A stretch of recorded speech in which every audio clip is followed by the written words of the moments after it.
اللهم صل على محمد وعلى آل محمد كما صليت على إبراهيم وعلى آل إبراهيم إنك حميد مجيد. اللهم بارك على محمد وعلى آل محمد كما باركت على إبراهيم وعلى آل إبراهيم إنك حميد مجيد. أعوذ بالله من الشيطان الرجيم. بسم الله الرحمن الرحيم. ولو بسط الله الرزق لعباده لبغوا في الأرض ولكن ينزل بقدر ما يشاء.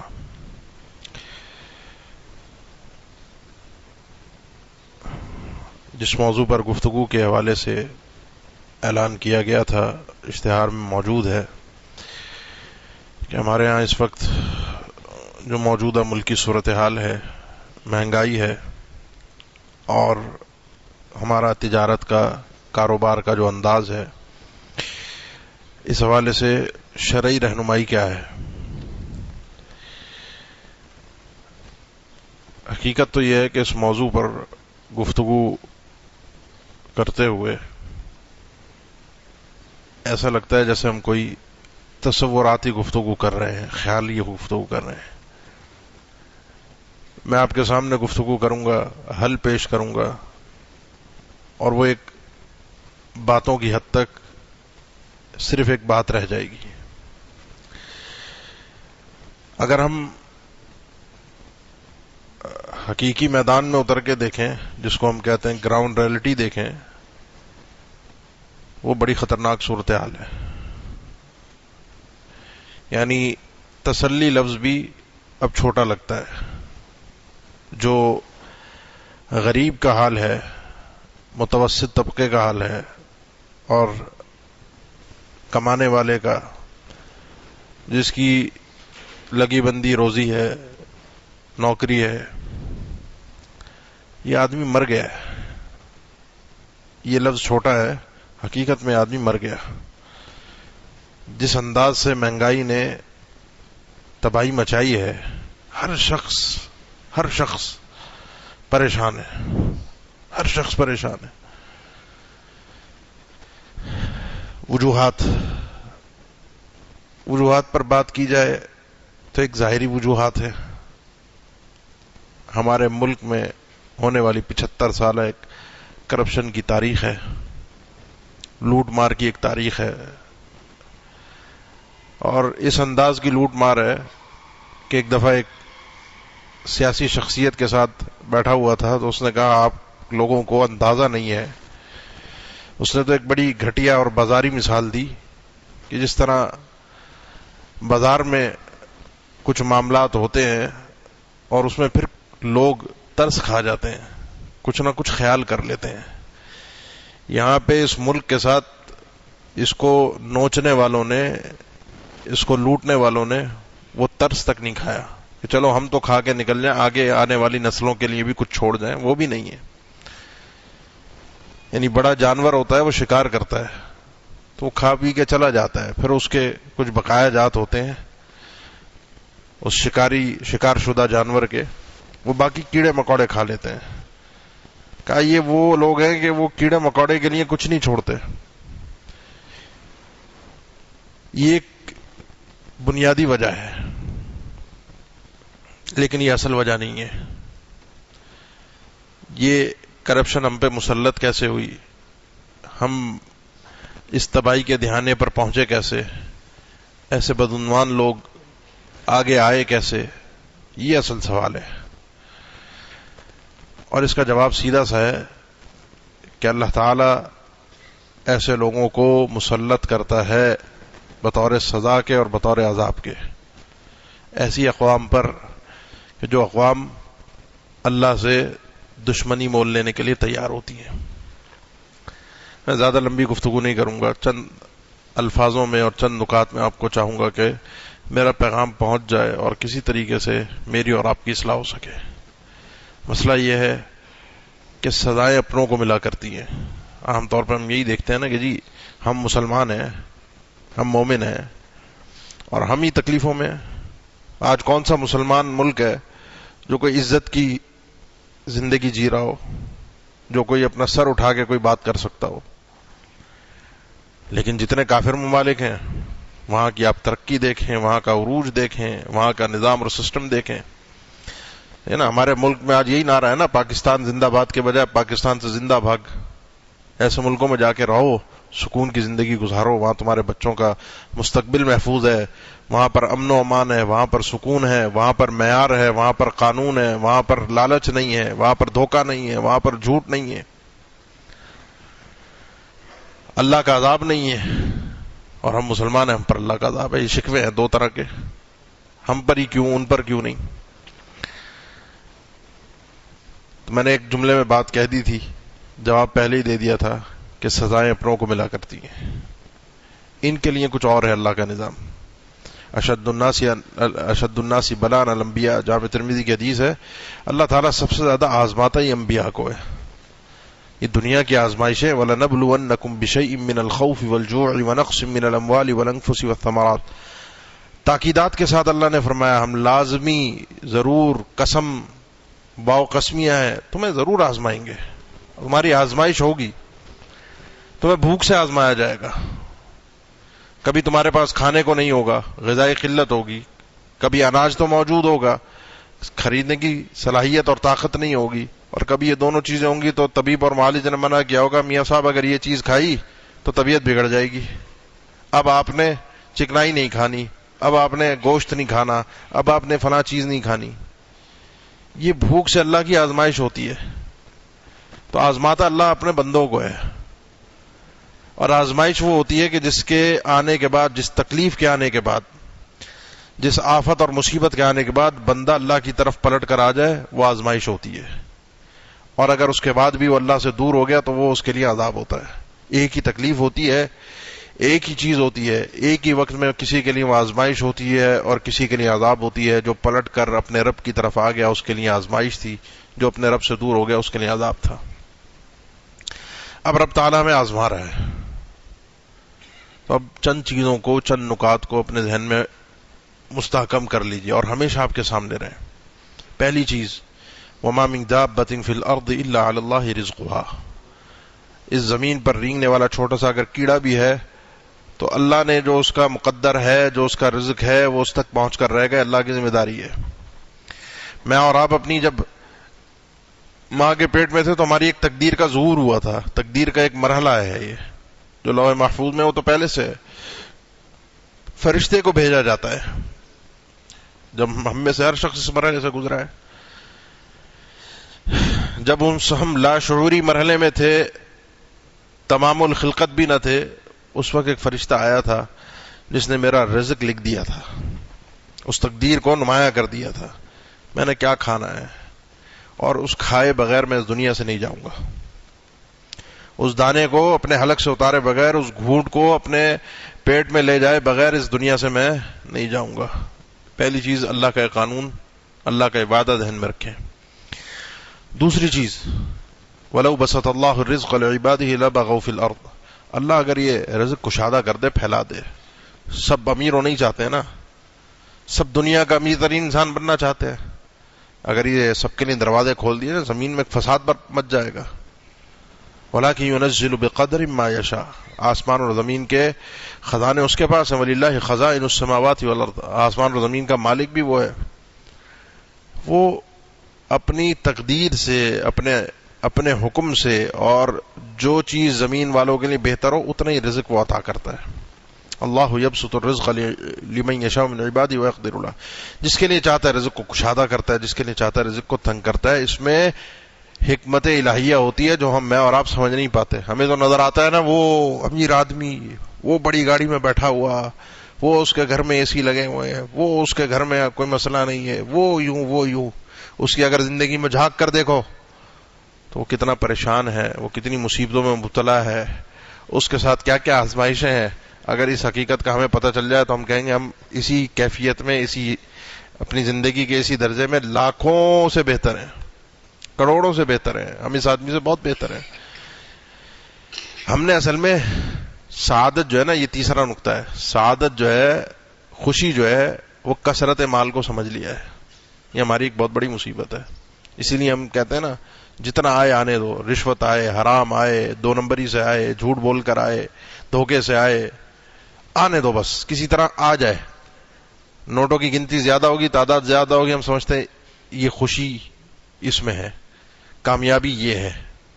کیونکہ ہمارے یہاں عزت کا معیار چونکہ جیب کا بھاری ہونا ہے، بینک بیلنس ہونا ہے، اچھی جائیداد ہونا ہے، تو اس لیے ہر شخص کسی چیز کے پیچھے دوڑنا ہے. جبکہ سعادت یہ نہیں ہے، خوشی یہ نہیں ہے، اطمینان اس چیز میں نہیں ہے. اپنے آپ کو اگر مطمئن کرنا چاہتے ہیں، خوش رکھنا چاہتے ہیں، تو انظروا الی من هو اسفل منکم ولا تنظروا الی من هو فوقکم. اپنے سے کمتر کو دیکھیے، ہمیشہ اپنے سے کمتر کو دیکھیے. دنیا میں کتنے آدمی میں جانتا ہوں 2 نمبریاں کرتے ہیں، کماتے ہیں، یہ کرتے ہیں، وہ کرتے ہیں، اسپتال کا ایک چکر لگتا ہے، 10-15 لاکھ کا بل آیا، وہ ساری 2 نمبر ہی نکل کے چلی جاتی ہے. اس نے ادھر سے کسی کو بیوقوف بنایا، ٹھگا، آ گیا، اسپتال والوں نے اسے چونا لگایا. یہ چکر دنیا کا ایسے گول گھوم رہا ہے، یہ چکی ایسے ہی چل رہی ہے. تو یہ معاملات ایسے ہی ہیں. اس لیے اپنے سے کمتر کو جب انسان دیکھتا ہے، یہ آپ کے صحیح سالم اعضاء ہیں، ہاتھ پاؤں چل رہے ہیں، اچانک آپ کو ایک کبھی اطلاع آتی ہے نا کہ کوئی رشتہ دار تھا، اس کو فالج کا اٹیک ہو گیا، آدھا جسم مفلوج ہو گیا، چلنا پھرنا. کہ اطلاع آتی ہے کسی کا ایکسیڈنٹ ہوا، ٹانگ ٹوٹ گئی، 3 مہینے سے وہ بستر پہ پڑا ہے، ٹانگ میں راڈ ڈل گئی ہے، پلسٹر چلا ہوا ہے، وہ چل نہیں سکتا. اب کسی کے بارے میں اطلاع آتی ہے ہارٹ اٹیک ہوا، اسپتال میں پہنچا ہوا ہے، آتی ہے نا اطلاع، اس کی اطلاع بن جاتی ہے، میری اطلاع نہیں بنتی. میں سمجھتا ہوں میں کوئی اللہ کا لاڈلا ہوں، چاہیتا ہوں، مجھ پر یہ آفت نہیں آنی. ایسا نہیں ہے، ایسا نہیں ہے، یہ اللہ کی رحمت ہے نا. ان الانسان لربہ لکنود. بندے کا مسئلہ یہ، اللہ نے فرمایا کہ انسان کی فطرت یہ ہے کہ وہ اپنے رب کا کنود ہے، اپنے رب کا کنود. کنود کا معنی ہے الذی یعد المصائب وینسی النعم. حسن بصری رحمہ اللہ فرماتے ہیں کنود وہ آدمی ہوتا ہے جو مصیبتیں تو گن گن کر رکھتا ہے، لیکن اللہ کی دی ہوئی نعمتوں کو بھول جاتا ہے. اللہ نے کوئی مشکل میں مبتلا کر دیا، وہ تو یاد رہے گی ساری زندگی، مرتے دم تک نہیں بھولے گا، فلاں سال فلاں وقت میرے پہ یہ مصیبت آئی تھی، کبھی نہیں بھولے گا. اللہ نے اگر نعمتیں دی ہیں، سر کے بال سے پیر کے ناخن تک، یہ پورا مجسمہ جو ہے وفی انفسکم افلا تبصرون، یہ پورا مجسمہ سراپے نعمت اور رحمت الہی ہے. اللہ کی رحمت کا ایک مظہر ہے، اس نے جو انعامات کیے اس کا ایک مجسمہ ہے یہ آپ کا اور میرا وجود. تو غور ہی کبھی نہیں کرتے، نعمتیں گنتے ہی نہیں، بس مصیبتیں گن کر بیٹھے ہیں، پریشانیاں گن کر بیٹھے ہیں. اسی لیے تو پریشان ہے. پریشانی تو مہنگائی تو سر پہ سوار ہوتی ہے نا، سر پہ سوار کر لیں. آج سے 50 سال پہلے چلے جائیں تو چیزوں کے ہمیں ہمارے بزرگ بتاتے ہیں یہ چیز اتنے آنے کی آتی تھی، یہ چیز اتنے 4 آنے کی تھی، 2 آنے کی تھی، یہ 8 آنے کی تھی، یہ روپے میں تو یہ کام ہو جایا کرتے تھے. آج کے بچوں کو تو 8 آنے اور 4 آنے ان کا تو تصور ہی پتہ نہیں ہوگا. آج یہی چیزیں آپ کو جو روپے کی چیز تھی وہ آج ہزاروں میں مل رہی ہے، لیکن مل رہی ہے نا، ہاں پر میں لے بھی رہے، ہاں پر میں اس چیز کو استعمال بھی کر رہے ہیں، سر پہ سوار ہے. اصل میں سعادت جو ہے، خوشی جو ہے، وہ ان چیزوں میں نہیں تھی. خوشی جو تھی اس کا راز یہ تھا انسان اللہ کی نعمتوں کی قدر کرتا، اپنے اللہ پر بھروسہ کرتا، اپنے اللہ پر اعتماد کرتا. اس کے بعد جو چیز ہے کرنے کی، جو ہمارے کرنے کے کام ہے، جو اس موجودہ حالات میں کر سکتے ہیں، بہت بڑی مختصر بات کر رہا ہوں، وہ یہ ہے کہ قناعت انسان اختیار کرے. قناعت. ہم اصل میں لگژری لائف سٹائل کی طرف زیادہ چلے گئے. آج سے 20 سال پہلے چلے جائیں، کس کے پاس موٹر سائیکل ہوا کرتی تھی؟ اکا دکا لوگوں کے پاس. سواری گاڑی تھی، کسی گھر میں تھی تو ایک آدھ تھی. 20 سال پہلے کی بات کر رہا ہوں. جب سے یہ لیزنگ شروع ہوئی ہے، بینک کی لیزنگ شروع ہوئی ہے، ہماری خواہشات کا دائرہ وسیع ہو گیا. قرض پہ گاڑیاں لینا شروع کر دیں، قرض پہ گھر لینا شروع کر دیے، بینک کی سودی نظام کے اندر داخل ہو گئے. خواہشات کا دائرہ وسیع ہو گیا ہمارا. ہم آسانیاں چاہتے ہیں، آسائشیں چاہتے ہیں. ان آسائشوں کے چکر میں ہم پریشان ہو جاتے ہیں. ورنہ رزق مل ہی جاتا ہے، رزق مل ہی جاتا ہے، سکون بھی مل ہی جاتا ہے، یہ عطا الہی ہے. باقی جن چیزوں کے پیچھے ہم خود بھاگ کے اپنے آپ کو پریشان کر رہے ہیں، بس پھر لگے رہو، پیچھے بھاگتے رہو، پریشان ہوتے رہو. تو یہ جو قد افلح من رزق قد افلح من اسلم، وہ آدمی کامیاب ہو گیا. آپ صلی اللہ علیہ وسلم کا فرمان ہے جو اسلام لے آیا. ورزق کفافن، برابر برابر اس کو رزق مل گیا، جتنی ضرورت تھی وہ ملتا رہا، جس کو ہم ہینڈ ٹو ماؤتھ کہتے ہیں. اللہ نے جو آپ کی ضروریات ہیں، آپ کی ضروریات آنے سے پہلے وہ اللہ آپ کے پاس پہنچا دیتا ہے. وقنعه اللہ بما آتاه، اللہ نے اسے قانع کر دیا ہے، مطمئن کر دیا ہے جو اسے دیا ہے. اس کو لگتا ہے میں دنیا کا امیر ترین آدمی ہوں، سکون دہ آدمی ہوں. چھت میسر ہے، زمین میسر ہے، رہنے کو جگہ موجود ہے، کھانے کے لیے یہ چیز موجود ہے، پہننے کے لیے لباس موجود ہے. اگر یہ چیزیں موجود ہیں، آپ غریب نہیں ہیں، آپ مہنگائی سے تنگ آدمی نہیں ہیں. تو یہ اللہ کی طرف سے سکون کے لیے، اطمینان کے لیے یہ چند معاملات ہیں جن کو کرنا ضروری ہے. رشتہ داری، صلہ رحمی. ہر آدمی بہت مصروف ہے، بہت بزی ہے. سوشل میڈیا کا دور ہے، موبائل میں تو دینے کے لیے وقت ہے، سوشل میڈیا کو بتانے پہ، دنیا کو بتانے کے لیے سب کچھ وقت ہے ہماری نسلوں کے پاس. آس پاس بیٹھے ہوئے لوگوں کے، گھر والوں کے، ماں باپ کے لیے، بہن بھائیوں کے لیے وقت نہیں ہوتا عام طور پہ. کسی بیمار کا پتہ بھی چل جائے تو آج کل بیماری کی عیادت بھی ڈیجیٹل ہو گئی ہے. یہ دھڑا دھڑ میسج آتے ہیں، لا باس طور انشاءاللہ، کسی کی وفات کے بعد انا للہ و انا الیہ راجعون، انا للہ و انا، گروپ میں. چلو مان لیں کوئی اجتہاد کر کے نکال لیں، ہو گئی تعزیت، ہو گئی آپ کی عیادت. لیکن کیا کس کو کہتے ہیں صلہ رحمی؟ ایسے ملتا ہے ان قدموں پہ چلنے کا ثواب کسی کی عیادت کے لیے جانے کے لیے؟ تو یہ جب ہم اس طرح ڈیجیٹل ہو گئے اور بڑے مفاد پرست ہو گئے تو زندگی سے برکتیں بھی اڑ گئی. آپ صلی اللہ علیہ وسلم نے اسی نے تو فرمایا تھا کہ وہ آدمی جو صلہ رحمی کرتا ہے، جو آدمی چاہتا ہے، من احب ان ینصح له فی رزقہ، جو چاہتا ہے کہ اس کے رزق میں اللہ کی طرف سے آسانی اور برکتیں ہو جائیں اور اس کے عمر کو دراز کر دیا جائے، بابرکت زندگی ہو، رزق میں کشادگی ہو، زندگی بابرکت ہو، فلیصل رحمہ. یہ جو آس پاس کے رشتہ دار ہوتے ہیں نا، تو ان سے بغیر غرض و غایت کے، ورنہ تو آج کل جس کی جیب بھاری ہو رشتہ دار کی، اس کی چھینک آ جائے تو عیادت کے لیے بھی لوگ جمگٹا لگ جاتا ہے. اور جو غریب ہو وہ مر بھی جائے تو لوگ کہتے ہیں ہو گئی تعزیت، اللہ نے دعا کر دی. دعائی تو مقصود ہے، گھر پہ بیٹھے بیٹھے دعا کر دی، ہو گئی تعزیت. یہ جو ڈبل سٹینڈرڈ ہے ہمارا، اسی نے تو مار دیا ہمیں، اسی نے تو ہماری زندگی سے برکتوں کو ختم کر دیا ہے. اب باتیں بہت ہیں کرنے کی، میں اپنی گفتگو کو طویل نہیں کرنا چاہتا. یہ جو چیزیں آپ دیکھ رہے ہیں، سن رہے ہیں، ان کو کہتے ہیں اسباب معنویہ. یہ چیزیں محسوس نہیں ہوتی. محسوس کیا ہے؟ نوٹ کا زیادہ ہونا، 1000 کی چیز 2000 میں بیچ دی، یہ کامیابی ہو گئی. تو یہ ہم جب اس طرح سے چیزوں کو دیکھتے ہیں تو یہ اسباب معنویہ جو ہوتے ہیں، ان کے اوپر اگر غور کریں تو کس نے مہنگائی پیدا کی ہے؟ اب آپ بتائیے، کون ہے اس مہنگائی کا موجد؟ کس کی وجہ سے یہ رزق کی تنگی ہوئی ہے؟ کس کی وجہ سے پریشانی ہوئی ہے نا؟ یہ جو دوسرا مضمون کا جو دوسرا میرا حصہ ہے، تجارت کا، کاروبار کا طریقہ کار، مجھے آپ بتائیے چند سالوں سے آپ حضرات میں سے اکثر، بلکہ تقریباً سبھی مارکیٹ میں بیٹھنے والے ہیں، کوئی کسی کا اپنا کاروبار ہے، کوئی نوکری پیشہ ہے، کوئی بہرحال مارکیٹ سے وابستہ تو سبھی ہیں. مجھے بتائیے کیا ہرس اور لالچ، 2 نمبری، دھوکہ دہی، فراڈ، جھوٹ مارکیٹ میں نہیں ہے، کام کاج میں نہیں ہے؟ اور کس حد تک ہے وہ آپ حضرات خود جانتے ہیں. یعنی ہم تو یہ پہلے سمجھتے تھے کہ کرپشن شاید حکومتی اداروں میں ہوتی ہے، یہ جو کلرک بیٹھے ہیں، جو حکومتی ادارے والے ہیں، یہ رشوت لیتے ہیں. ابھی مجھے تو کئی دنوں سے حیرت ہو رہی ہے، سوالات لوگ بھیج رہے ہیں کہ اب یہ جو پرائیویٹ ادارے ہیں، ان کے اندر بھی مال سپلائی کرنے کے لیے ان کے نیچے ملازموں کو رشوت دینی پڑتی ہے پرائیویٹ اداروں میں. اب مجھے آپ بتائیے، پھر ہم کہیں کہ جی بے برکتی ہو گئی، پھر ہم کہیں کہ جی امریکہ یورپ بڑا اچھا ہے، وہاں پر مستقبل ہے، اور یہی یہ 2 نمبر لوگ جب وہاں جاتے ہیں تو سارے ایماندار بن کے رہتے ہیں، سارے انسان کے بچے بن کے رہتے ہیں، یہاں موت پڑتی ہے.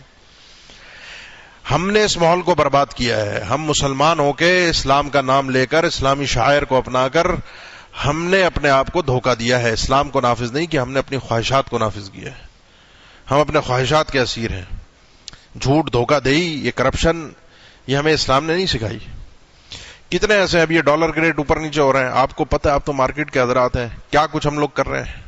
کون کر رہا ہے؟ امریکہ یورپ کر رہا ہے؟ یہ کوئی کافر آگے کر رہا ہے؟ یہ ہم ہی لوگ ہیں نا. جو سارے ذخیرہ کر کر کے رکھ رہے ہیں ڈالرز کو، اس کی بہت ساری وجوہات ہو سکتی ہیں. ہمیں اپنی حکومت پہ اعتماد نہیں ہے، وہ کیا کریں کیا نہ کریں، کل کو کیا کر دیں، تو اس لیے چلو سیفٹی کے لیے آدمی یہ چیز سمیٹ کے رکھ لے. آپ نے ایک مارکیٹ میں سودا کیا، ایک چیز خریدی، آپ نے سامان منگایا، وہ سامان پہلے آپ نے جب بک کرایا تھا سستے ریٹ پہ تھا، آ گیا، یا آپ کے پاس ایک مال پڑا ہوا ہے بیچنے کے لیے آ گیا تھا، وہ آپ نے سستے ریٹ پہ خریدا تھا، اب اس کے ریٹ بڑھ گئے مارکیٹ میں. آپ اپنے دل پہ ہاتھ رکھ کے بتائیے آپ کون سے ریٹ پہ وہ مال بیچتے ہیں؟ نئے ریٹ پہ، پرانے ریٹ پہ؟ بہت کم ہوں گے جو پرانے ریٹ پہ بیچتے ہیں. ورنہ سوالات آتے ہیں، لوگ پوچھتے ہیں، مجھے تو خوشی بھی ہوتی ہے جب کوئی سوال کر لیتا ہے کہ جی حضرت مال خریدا تھا پرانے ریٹ پہ، اب مال پڑا ہوا ہے، نیا مال آیا، ریٹ بڑھ گئے، اب بتائیے کیا کروں، پرانے مال کو بھی نئے ریٹ پہ بیچ دوں؟ میرے پاس تو پڑا ہوا ہے، اب بک رہا ہے، میں بیچوں گا، لوگ خریدیں گے بھی. میں آپ کو دو مثالیں دیتا ہوں. ایک کافروں کی مثال دیتا ہوں جن کو ہم کافر کہہ دیتے ہیں، فتویٰ بھی ہے اسماعیلیوں کی، آغا خانیوں کی، نفرت بھی کرتے ہیں، نام آ جاتا ہے نا. اب یہ مسئلہ کیا ہے، وہ آپ کے اسی ملک میں رہتے ہیں، امریکہ یورپ میں نہیں رہتے. اسی ملک کی میں آپ کو مثال دیتا ہوں. ان کے علاقے میں میرا اپنا خود کا جانا ہوا، وہ بیچ رہا تھا ڈرائی فروٹ، تو پتہ نہیں میرے خیال توت رکھا ہوا تھا. تو ہمارے ایک دوست نے ایک تھیلی اس سے پوچھا، ریٹ، خرید لی. میں نے دوسری تھیلی اٹھائی، میں نے بھی خریدنا چاہی، میں نے اس کو پیسے دیے، اس نے کچھ کم ریٹ میں مجھے دیے. میں حیران ہوا کہ اس کو زیادہ، مجھے کم. اس نے کہا یہ نیا مال ہے، یہ اس سال کا ہے، یہ مہنگا ہے. اسی کے برابر میں تھیلی پڑی ہوئی تھی، یہ پرانا مال ہے، پچھلے سال کا ہے، یہ سستا ہے، اس کا ریٹ یہ ہے اور اس کا ریٹ یہ ہے. یہ آپ کے اسی ملک پاکستان میں، کہیں اور باہر نہیں ہے. تو معیار کیا ہے؟ بات کیا ہے؟ بات امریکہ اور یورپ نہیں ہے، بات ہے ہماری اپنی خواہش، اپنی لالچ، اپنی ہرس، جس نے ہمیں مار دیا ہے. اور دوسرا ہے محمد ابن منکدر رحمہ اللہ، بڑے مشہور معروف محدث ہیں، حدیثوں کی کتاب میں ان کا نام بار بار سندوں کے اندر آتا ہے. تاجر بھی تھے. ایک دن دکان سے اٹھ کے گئے، بعض لوگوں نے لکھا ہے کہ ان کا غلام تھا، بعض نے لکھا ہے ان کا بھتیجا تھا. وہ دکان پر بیٹھا ہوا تھا، کپڑا بیچ رہا تھا. ایک کپڑے کے نوعیت تھی 5 درہم، دوسرے کی تھی 10 درہم. پیچھے سے ایک آیا خریدار، باہر کا تھا، اس شہر کا بھی نہیں تھا. اس نے پوچھا، بیچنے والے نے، سیلز مین نے بیچ دیا 5 والا 10 میں. جو 5 درہم والا کپڑا تھا وہ 10 درہم میں بیچ دیا. محمد ابن منکدر واپس آئے. اچھا، میں اور آپ بھی بعض اوقات دکان سے اٹھ کے جاتے ہیں، سیل میں ہمارا بھی ہوتا ہے، ہمیں تو اعتبار ہی نہیں ہوتا اس پہ، ہمیں پتہ ہے کتنا چونا لگائے گا. جو بیچے گا اگر اس طرح کی کوئی چیز نے کی ہوگی تو 5 روپے جیب میں ڈالے گا، کیونکہ ہم خود 2 نمبر ہیں، آگے ہمیں کہاں سے ایماندار ملنا ہے. اور اگر ایسا کوئی سیلز مین مل جائے تو مارکیٹ میں اس کی کتنی ڈیمانڈ ہوتی ہے. اس کو تو آتا ہے شیشے میں اتارنا، اس کو تو آتا ہے بیوقوف بنانا. محمد ابن منکدر رحمہ اللہ جب واپس آیا، بتایا ان کو کہ بھائی یہ معاملہ ہو گیا، 5 والی چیز 10 میں بیچ دی. کہنا یہ تو غلط معاملہ ہو گیا، یہ تو جائز نہیں ہے. نکلے مارکیٹ میں، بندے کو ڈھونڈتے رہے، دیکھا ہی نہیں تھا، باہر کا آدمی تھا. ڈھونڈ کے مل گیا بالآخر، جس کے پاس وہ کپڑا موجود تھا جو ان کی دکان پر موجود تھا، بک رہا تھا. اس سے کہا کہ بھائی مسئلہ یہ ہے کہ تم نے یہ مال خرید لیا ہے 10 درہم کا، یہ ہے 5 درہم کا. اب تمہارے پاس 3 اختیار ہیں، یا تو چاہو تو پیسے لے لو اپنے واپس، کپڑا مجھے واپس دے دو، چاہو تو 5 درہم والا ایک اور پیس لے لو مجھ سے، چاہو تو 5 درہم تمہیں واپس دے دوں. اس نے کہا بھائی بات یہ ہے کہ اس نے بیچا، بیچنے والے نے، میں نے خریدا، میں بھی راضی، وہ بھی راضی. ہمارے یہی ہے نا تجارت کا، کاروبار کا اصول جی، خریدار اور بیچنے والا دونوں راضی ہیں، تو دونوں کو ان کی رضامندی سے سودا ہو گیا. اب شریعت کون ہوتی ہے ٹانگ اڑانے والی؟ دین کون ہوتا ہے ہمیں بتانے والا؟ بھائی خریدار بھی راضی ہے، بیچنے والا بھی راضی ہے، اس کو بھی پتا ہے یہ چیز مارکیٹ میں اتنے کی ہے، لیکن وہ خرید مجھ سے رہا ہے. بھائی اس کو اگر سستی خریدنی ہے مارکیٹ سے خرید لے، لیکن یہ آگے مجھ سے مہنگی خرید رہا ہے. انہوں نے کہا نہیں بھائی، یہ 3 کاموں میں سے ایک کام تو تمہیں کرنا پڑے گا، ورنہ میں یہ سودا قبول نہیں کرتا. اس نے کہا بھائی میں خوش ہوں. اس نے کہا خوش ہو اپنی جگہ پر، لیکن یہ چیز ایسے نہیں ہوگی. بہرحال وہ سودا ان کو، اس آدمی کو بنانا پڑا. اس نے 5 درہم واپس لیے. آپ اور میں بتائیے اپنے دل پر ہاتھ رکھ کے، آج کے اس دور میں جو خاص طور پر کاروباری طبقہ جو ہے نا، جو کاروبار کر رہا ہے، وہ تو اپنے آپ کو کہیں نہ کہیں سیٹ کر ہی لیتا ہے. یہاں پیٹرول کے ریٹ بڑھے، وہاں ہر چیز کے ریٹ بڑھ جاتے ہیں، وہ ایڈجسٹ ہو جاتا ہے. مرتا متوسط طبقہ ہے، کاروبار جس کا نہیں ہوتا، جو تنخواہ دار ہے، جو غریب آدمی ہے، وہ مر جاتا ہے. مجھے بتائیے نا، سال پہلے آٹا آپ کے یہاں 55 روپے تھا، آج 150 روپے چل رہا ہے. سال بھی نہیں ہوا گزرا پورا. نہیں نا، سال پہلے جس کی جو تنخواہ تھی آج بھی وہی ہے. یہ تو صرف میں نے آٹے کی مثال دی، ہر چیز کا یہی حال ہے. ابھی آگے مہنگائی اور آئے گی. مجھے آپ بتائیے نا، ہم خود ایک دوسرے کے ساتھ تعاون کرنے کو تیار نہیں ہیں. ہم خود نوچ کے کھانے کے لیے بیٹھے ہوئے ہیں، ہم خود لوٹنے کے لیے بیٹھے ہوئے ہیں. تو برکت کہاں سے آئے گی؟ اللہ کی رحمت کہاں سے آئے گی؟ یہ نظام اب دنیاوی اسباب سے ٹھیک ہونے والا نہیں ہے کہ IMF سے قرضہ لے لو، ادھر سے اس کو لے آؤ، فلاں وزیر خزانہ بن جائے، فلانا وزیر اعظم بن جائے گا تو ملک کے حالات بالکل ٹھیک ہو جائیں گے، فلاں جگہ سے یوں ہو جائے گا. ہم تو ان ظاہری چکروں میں، ان سیاستوں کے اندر الجھ گئے، رب کو تو بھول ہی گئے. اب یہ معاملہ ظاہری اسباب پر نہیں ہے. اب یہ معاملہ حل ہوگا تو صرف اللہ کی طرف سے خاص عطا کے ساتھ ہوگا. اس کے لیے وہ راستہ اختیار کرنا پڑے گا جن کے ذریعے سے رب تعالیٰ ہم پر رحمت فرمائے. جب ہم یہ سنتے ہیں ان التجار یبعثون یوم القیامت فجارا الا من اتقى وبر وصدق رحم اللہ عمران سمحا اذا باع سمحا اذا اشترى واذا اقتضى. اللہ کی رحمتیں ہوں اس کاروباری انسان پر جو خریدتے ہوئے بیچتے ہوئے سمح ہوتا ہے، آسان ہوتا ہے، نرم ہوتا ہے. اللہ کی رحمت ہو اس آدمی پر، ایسے کاروباری پر جو نرم مزاجی کے ساتھ، اچھے انداز اور اچھی گفتگو کے ساتھ، بغیر دھوکہ دہی. تاجر اصل تجارت کے اندر دھوکہ دہی ہے، اسی لیے کل قیامت کے دن گناہ گار ہوں گے، سوائے اس تاجر کے اللہ کے نبی صلی اللہ علیہ وسلم نے فرمایا جو نیک آدمی ہو، اللہ کا ڈر رکھنے والا ہو، سچ بولنے والا ہو. فَإِن صَدَقَا وَبَيَّنَا بُورِكَ لَهُمَا فِي بَيْعِهِمَا. انسان جب کاروبار کر رہا ہوتا ہے، بیچ خرید و فروخت کر رہا ہوتا ہے، سچ بول لیں. دونوں، خریدار بھی اور فروخت کرنے والا بھی، دونوں سچ بولتے ہیں، اپنی اپنی چیز کو واضح کرتے ہیں.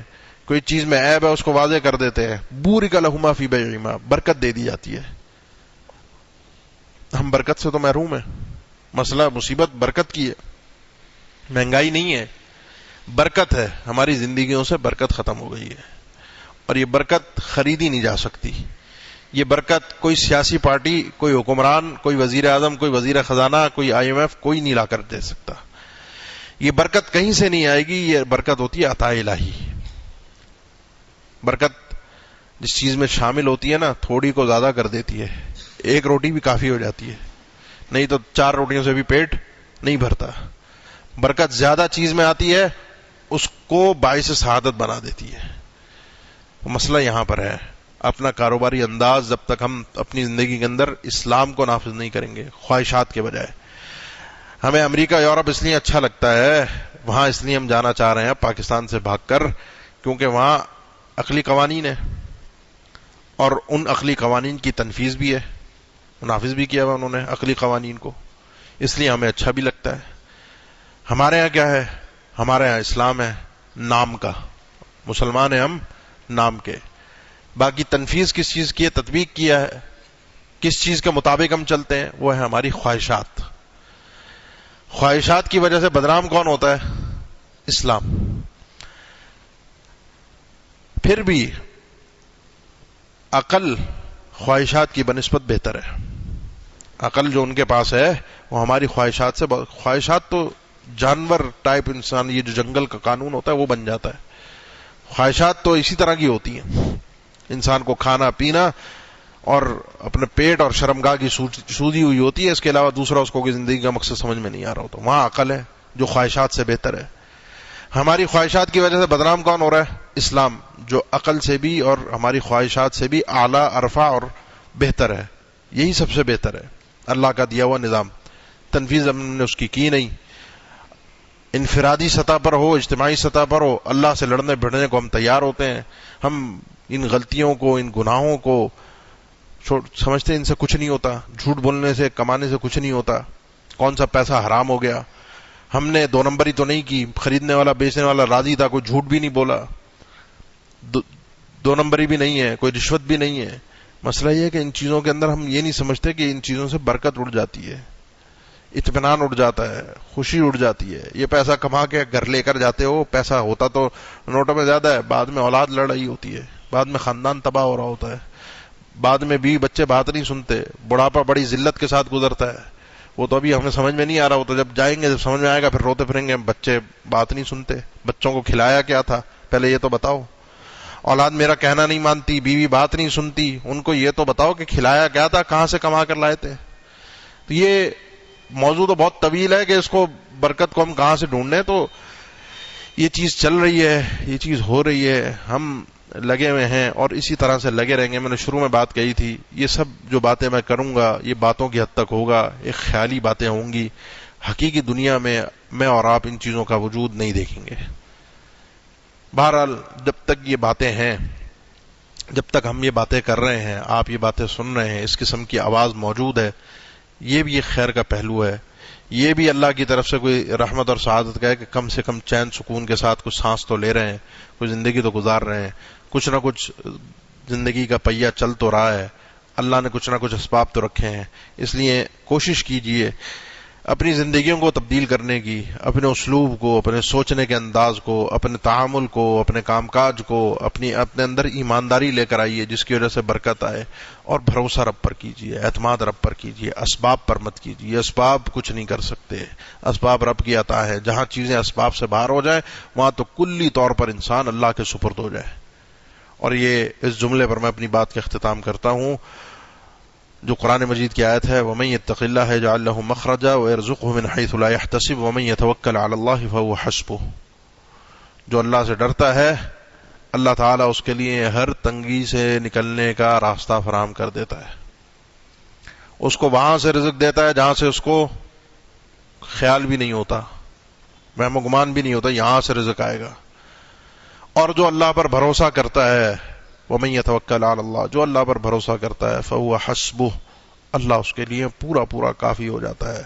جس کے لیے اللہ کافی ہوتا ہے، جس کا اللہ کارساز ہے، جس کے ساتھ اللہ ہے، آسمان و زمین کا مالک ہے، سارے خزانے اس کے ہیں، اس کو پھر کسی اور کی ضرورت پڑ سکتی ہے، وہ کہیں اور جا کے پریشان ہو کر رہ سکتا ہے، ممکن نہیں ہے۔